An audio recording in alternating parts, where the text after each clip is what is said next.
तुम्हाला हे माहित आहे का की भारत हा एक आता ग्लोबल फर्टिलिटी इंडस्ट्रीचा हब म्हणून समोर आलाय. म्हणजेच काय, तर विदेशातील कपल हे टेक्नॉलॉजीचा उपयोग करून प्रेग्नन्सी जर त्यांना घडवून आणायची असेल तर भारतामध्ये येत असतात.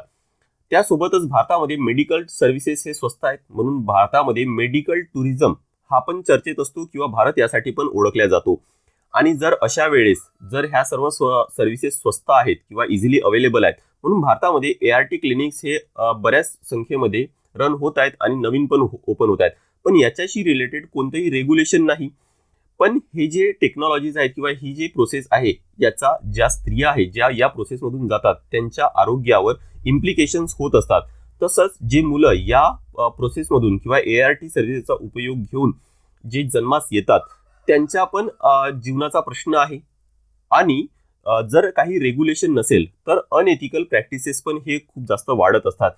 आणि ह्या सगळ्या गोष्टी आता लक्षात ठेवून ही जी ART टेक्नॉलॉजीची जी इंडस्ट्री आहे हे रेग्युलेट करण्यासाठी गव्हर्नमेंटने आता एक नवीन बिल आणलाय, तो म्हणजे असिस्टेड रिप्रोडक्टिव्ह टेक्नॉलॉजी बिल 2020. तर आज आपण हा बिल समजून घेणार आहोत. पण त्याआधी प्रश्न पडतो तो म्हणजे काय, तर ART म्हणजे काय, असिस्टेड रिप्रोडक्टिव्ह टेक्नॉलॉजी म्हणजे काय. तर ART is use to treat the infertility. एखाद्या कपलमध्ये लग्नानंतर मुलं होत नसेल, जर त्यांच्यामध्ये एकतर स्त्री किंवा पुरुष यांच्यामध्ये जर इनफर्टिलिटी असेल तर ते ट्रीट करण्यासाठी ART टेक्नॉलॉजीज असतात. टेक्नॉलॉजीचा मदत घेऊन प्रेग्नन्सी घडवून आणल्या जाते.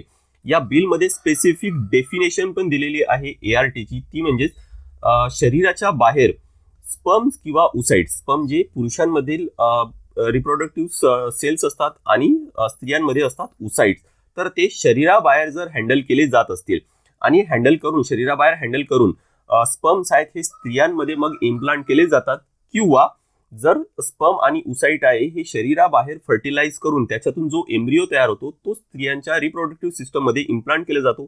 स्त्रियांची रिप्रोडक्टिव्ह सिस्टम म्हणजे युटेरस किंवा ज्याला मराठीमध्ये गर्भाशय म्हणतात. तर गर्भाशयात हा एम्ब्रिओ इम्प्लांट केला जातो. अशा टेक्नॉलॉजीला असिस्टेड रिप्रोडक्टिव्ह टेक्नॉलॉजी ART म्हणतात. याचे एक्झाम्पल कोणते, तर in vitro fertilisation IVF technology आहे, ज्याला आपण टेस्ट टू बेबी पण म्हणतो. त्यानंतर आहे सरोगसी आणि गॅमेट डोनेशन, म्हणजे जर एखाद्या पुरुषाला स्पर्म डोनेट करायचे किंवा स्त्रीला उसाइड डोनेट करायचे त्याला गॅमेट डोनेशन म्हणतात. आणि याच्याशी रिलेटेड जे सर्व्हिसेस प्रोव्हाइड करतात त्याला ART क्लिनिक्स म्हणतात. आणि जर आपल्याला गॅमेट डोनेट करायचे किंवा घ्यायचं आहे त्यासाठी मग ART बँक्स पण असतात. तर या बिलचा बॅकग्राऊंड काय आहे, तर गव्हर्नमेंटने याच्याशी रिलेटेड पहिल्यांदाच प्रयत्न केले असं नाही. 2008 मध्येच ICMRने याच्याशी रिलेटेड एक ड्राफ्ट आणला होता. पण 2020 मध्ये म्हणजेच मागच्या वर्षी सप्टेंबर महिन्यात लोकसभामध्ये याच्याशी रिलेटेड बिल हा इंट्रोड्यूस करण्यात आला. पण तो बिल नंतर मग स्टँडिंग कमिटीकडे पाठवण्यात आलं, ज्याची रिपोर्ट या वर्षी मार्च महिन्यात आली आणि आता डिसेंबर महिन्यात लोकसभामध्ये हा बिल पास झालाय. या बिलचा मुख्य उद्देश काय आहे, to regulate the assisted reproductive technology services in the country. भारतामध्ये जे पण ART सर्व्हिसेस आहेत त्यांना रेग्युलेट करायचं आहे, ज्यामुळे ज्या स्त्रिया आहेत या प्रोसेसमधून जात आहेत आणि जे मुलं आहेत या प्रोसेस मधून जन्मास येत आहेत त्यांचा प्रोटेक्शन व्हायला पाहिजे, म्हणून आता हा बिल आणलाय. त्यानंतर या बिलचे की फीचर्स काय आहेत, तर सगळ्यात आधी रजिस्ट्रेशन. एक national registry of banks and clinics of India he establish केलं जाईल आणि या रजिस्ट्रीच्या अंडर, या national registry of banks and clinics of India याच्यामध्ये सर्व जे ART क्लिनिक्स अँड बँक्स आहेत यांना रजिस्टर्ड करावं लागेल. आणि ही जी रजिस्ट्री आहे नॅशनल रजिस्ट्री ही एक सेंट्रल डेटाबेस म्हणून काम करेल. नंतर आहे की रजिस्ट्रेशन कोण करणार, तर स्टेट गव्हर्नमेंट आपली एक ऑथॉरिटी इस्टॅब्लिश करणार आणि त्या ऑथॉरिटीच्या अंडर सर्व जे क्लिनिक आणि बँक्स आहेत त्यांना रजिस्ट्रेशन करावं लागेल. त्यानंतर रजिस्ट्रेशन सर्वच म्हणजे कोणत्याही क्लिनिक किंवा बँकला करता येणार नाही, तर त्यांना एक सर्टेन स्टँडर्ड्स आहेत ते फुलफिल करावं लागेल. जर त्यांच्याकडे स्पेशलाइज मॅनपॉवर आहेत, या फील्डशी रिलेटेड फिजिकल इन्फ्रास्ट्रक्चर आहे, डायग्नोस्टिक फॅसिलिटीज आहेत, तरच त्यांना रजिस्ट्रेशन प्रोव्हाइड करता येईल. आणि तो रजिस्ट्रेशन 5 वर्षांसाठी असेल, जो परत रिन्यू करता येईल पुढच्या 5 वर्षांसाठी. त्यासोबतच जर त्यांनी या बिलमध्ये असणारे काही जर प्रोव्हिजन्स हे व्हायोलेट केलेत तर अशा वेळेस त्यांचा रजिस्ट्रेशन कॅन्सल पण करता येतो आणि सस्पेंड पण करता येईल. नेक्स्ट आहे की कंडिशन्स काय, जर गॅमेट डोनेट करायचं आहे म्हणजे पुरुषाला जर स्पर्म डोनेट करायचं आहे आणि स्त्रीला जर उसाइड डोनेट करायचं आहे तर अशा वेळेस काय कंडिशन्स आहेत, तर सगळ्यात आधी ज्या पण रजिस्टर्ड ART बँक्स आहेत तिथं जाऊन आपल्याला गॅमेट डोनेट करता येईल. तिथंच त्या गॅमेटची स्क्रीनिंग होईल, कलेक्शन, सिमेंटचा कलेक्शन आहे किंवा स्टोरेज आहे हा अशाच ART बँकमधील जे रजिस्टर्ड आहेत. त्यानंतर मेलसाठी एज क्रायटेरिया आहे, कोणत्या पुरुषाला डोनेट करता येईल, तर 21 ते 55 या वयोगटातले जे पुरुष आहेत त्यांनाच फक्त गॅमेट किंवा स्पर्म हा डोनेट करता येईल आणि फिमेलसाठी एज क्रायटेरिया आहे 23 ते 35. त्यानंतर आहे oocyte donor should be an ever married woman, म्हणजे जी पण स्त्री आहे जिला उसाईड डोनेट करायचा आहे ती मॅरिड असायला पाहिजे.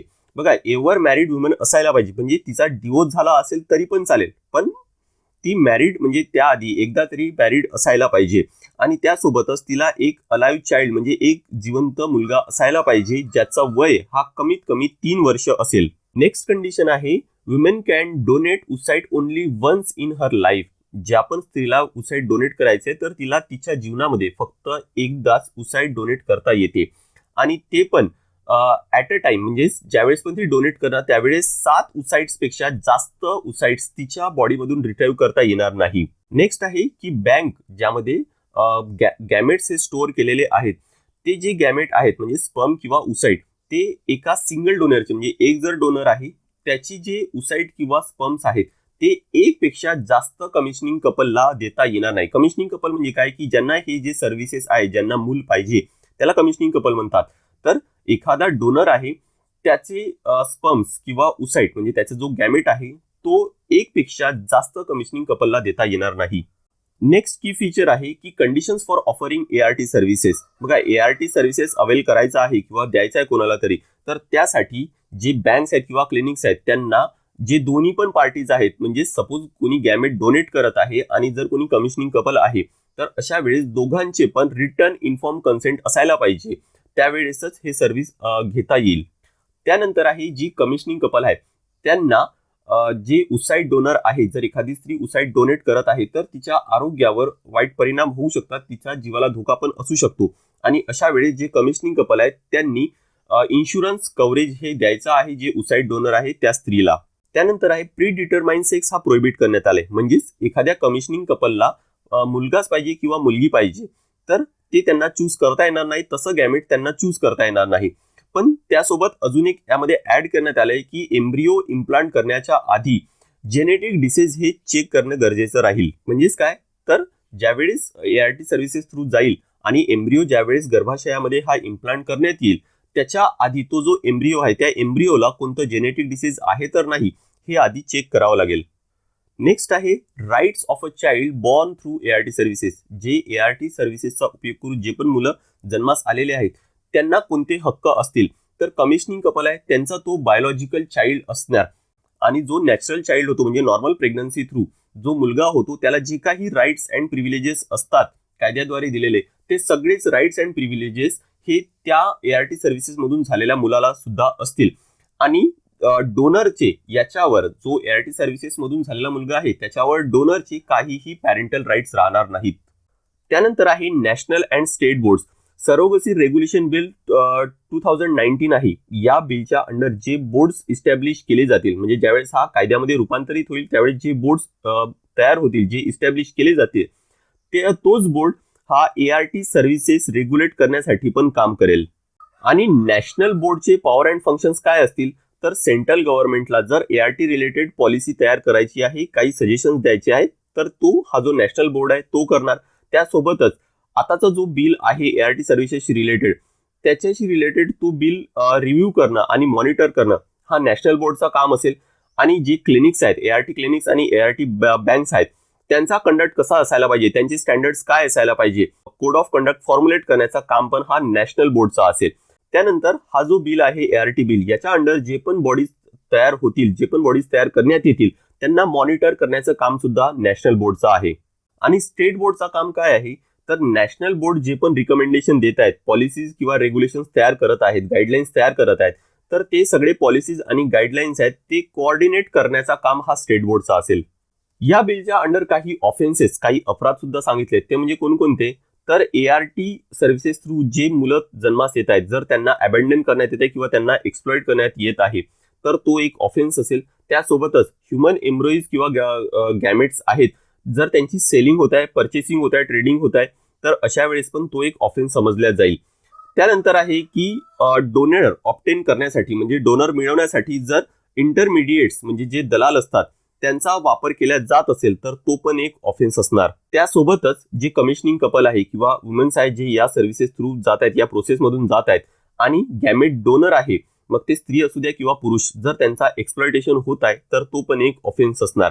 आणि शेवटचा आहे की जर ह्युमन एम्ब्रिओ आहे हा पुरुषांमध्ये किंवा ॲनिमलमध्ये इम्प्लांट केला जात आहे, ट्रान्सफर केला जात आहे, जी नेचरच्या अगेन्स्ट आहे, तर तो पण एक ऑफेन्स म्हणून समजल्या जाईल. आणि या ऑफेन्सेससाठी काय पेनल्टीज आहेत, तर पहिल्यांदा जर अपराध जर घडत असेल तर 5 ते 10 लाखाचं फाईन आहे. त्यासोबत त्यानंतर म्हणजे दुसऱ्यांदा किंवा तिसऱ्यांदा सबसिक्वेंट कॉन्ट्राव्हेन्शन्स असेल तर अशा वेळेस इम्प्रिझनमेंट म्हणजे जेल पण होणार, जी 8 ते 12 वर्षाचं असेल. त्यासोबतच 10 ते 20 लाखाचा फाईन आहे. आणि जर एखादी क्लिनिक किंवा बँक ही ॲडव्हर्टाईज करत आहे sex related selective ART services बद्दल, म्हणजेच जर त्यांना मुलगा पाहिजे, कमिशनिंग कपलला मुलगा पाहिजे, तर ते क्लिनिक ॲडव्हर्टाईज करत आहे की ते क्लिनिक प्रोव्हाइड करतील, तसं गॅमेट किंवा एम्ब्रिओ किंवा बँक तशी ॲडव्हर्टाईज करत आहे, तर अशा वेळेस पण त्या क्लिनिक किंवा बँकला पनिश करण्यात येईल आणि ते पण इम्प्रिझनमेंट असणार 5 ते 10 वर्षापर्यंतची, किंवा फाईन असणार 10 लाख ते 25 लाखापर्यंत, किंवा जेल आणि हे जे फाईन आहे हे दोन्ही पण असू शकतात. त्यानंतर एक मुख्य पॉइंट आहे जो एक्झाम पर्स्पेक्टिव्हने इम्पॉर्टंट आहे की no court will take cognizance of offence under the bill except on a complaint made by national or state board or any officer authorise by the board. बघा, नॅशनल किंवा state board जे establish केले जातील त्यांच्याद्वारे किंवा त्यांच्या एखादी authorised officer आहे त्यांच्याद्वारे जर जोपर्यंत कंप्लेंट केल्या जात नाही तोपर्यंत कोणताही कोर्ट हा दखल घेऊ शकत नाही या बिलच्या अंडर अपराध झालाय म्हणून. So this is all from my side on this part of discussion. Thank you very much.